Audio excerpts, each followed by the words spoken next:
Hello guys, நான் தான் உங்கள் காக்கி. இன்னைக்கு ஷோவில் என்ன பார்க்க போகிறோன்னா, போன வாரம் பார்த்த எனக்கு பிடித்த பாடல் சீரீஸோட கண்டினியூட்டி தான் இந்த வீடியோ.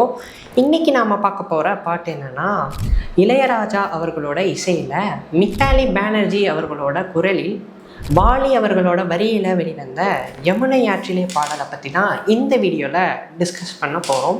இந்த பாட்டுக்கும் என்னோட மெமரிஸுக்கும் என்ன ஒரு கனெக்ஷன்றது தான் இந்த ஷோவில் சொல்ல போகிறேன். நான் உங்கள் காக்கி. இந்த ஷோ எனக்கு பிடித்த பாடல் அது உனக்கும் பிடிக்குமே.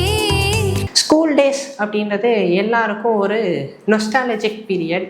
எல்லாருக்கும் ஒரு க்ரஷ் இருக்கும், ஒரு லவ் இருக்கும், ஒரு பாண்ட், ஒரு ஃப்ரெண்ட்ஷிப், இது எல்லாமே இருக்கும். அந்த மாதிரி என்னோட ஸ்கூல் டே க்ரஷ் அவங்களுக்கும் இந்த யமுனை ஆற்றிலே பாட்டுக்கும் ஒரு கனெக்ஷன்றது எப்பயும் இருந்துக்கிட்டு தான் இருக்குது. அதை தான் இந்த வீடியோவில் சொல்ல போகிறேன்.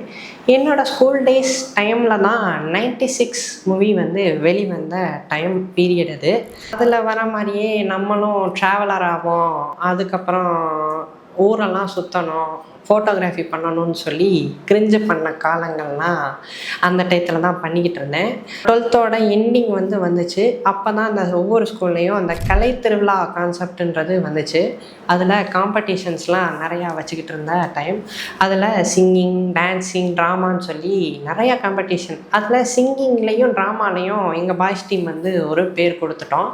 அதில் சிங்கிங்கில் குரூப் சிங்கிங்க்கு சோளா பாட்டை எடுத்து பாடணும்னு சொல்லி முடிவு பண்ணிடுவோம். அதெல்லாம் ஒரு தனி கதை. அதை ஒரு செப்பரேட் வீடியோவாகவே நான் போடுறேன். அதெல்லாம் ரொம்ப நொஸ்டாலஜிக் மூமெண்ட். அந்த பாட்டெல்லாம் எடுத்து உட்காந்து பாடையிலலாம் ரொம்ப ஃபன்னாக இருந்துச்சு. அது ஒரு வீடியோவாகவே போடுறேன்.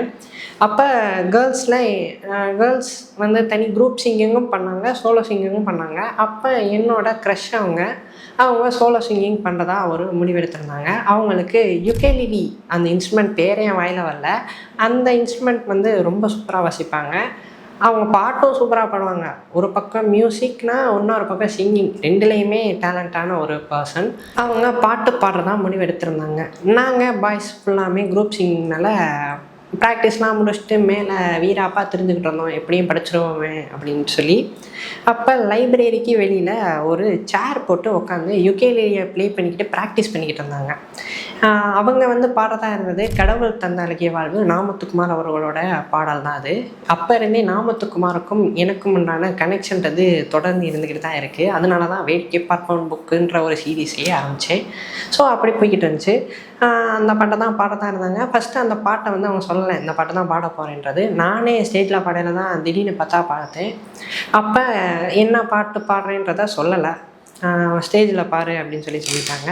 ஸோ இன்றைக்கி ஏதாவது ஒரு பாட்டு பாடுங்களேன் அப்படின்னு சொல்லி நான் கேட்குறேன். அப்போ யுகேலியை வாசிச்சுக்கிட்டே ஒரு பாட்டு பாட ஆரம்பிக்கிறாங்க.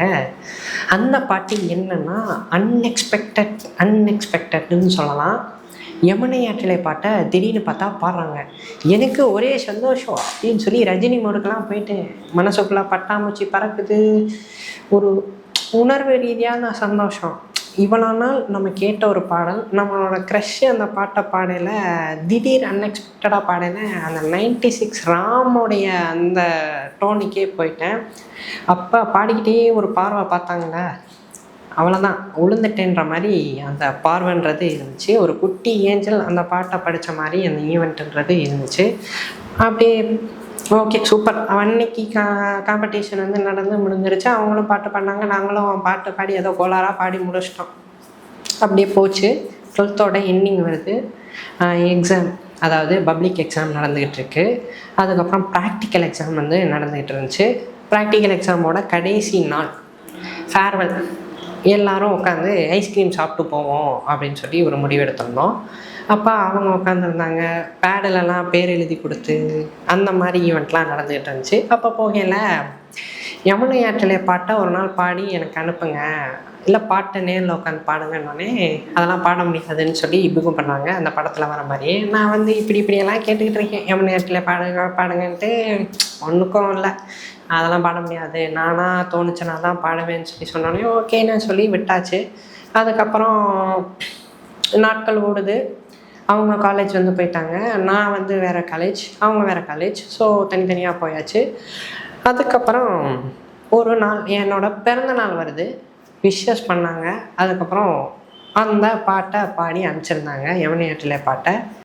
யமுனை ஆற்றிலே ஈர காற்றிலே கண்ணனோடு தானாட, பார்வை பூத்திட பாதை பார்த்திட பாவை ராதையோ பாட. இரவும் போனது பகலும் போனது மன்னன் இல்லையே கூட, இளைய கண்ணி நிமைத்திடாத கண் எங்கும் அங்குமே தேட.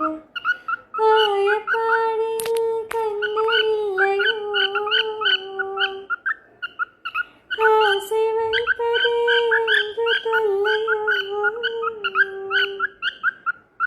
ஆயப்பாடில் கண்ணன் இல்லையோ, ஆசை வைப்பதே என்று தொல்லை. பாவம்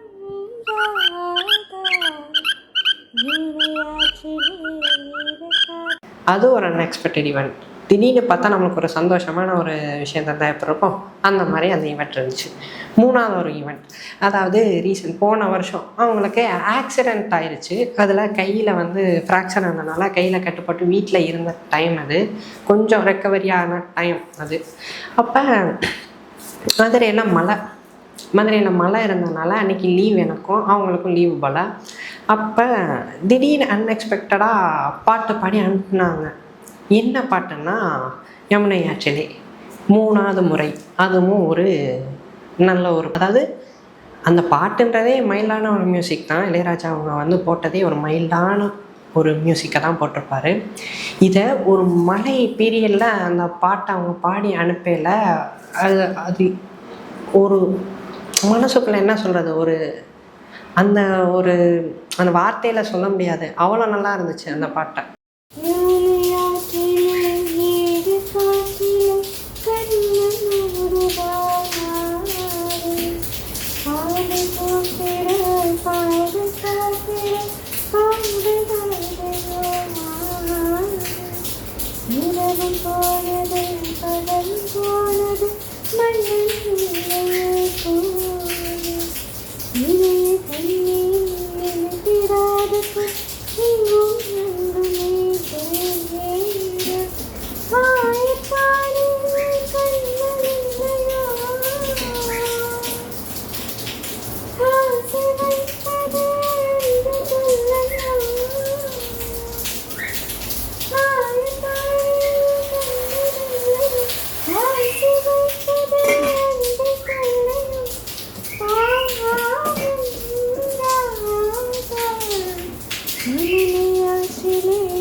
ஸோ 3வது முறை அந்த பாட்டை எனக்கு அனுப்பிச்சாங்க.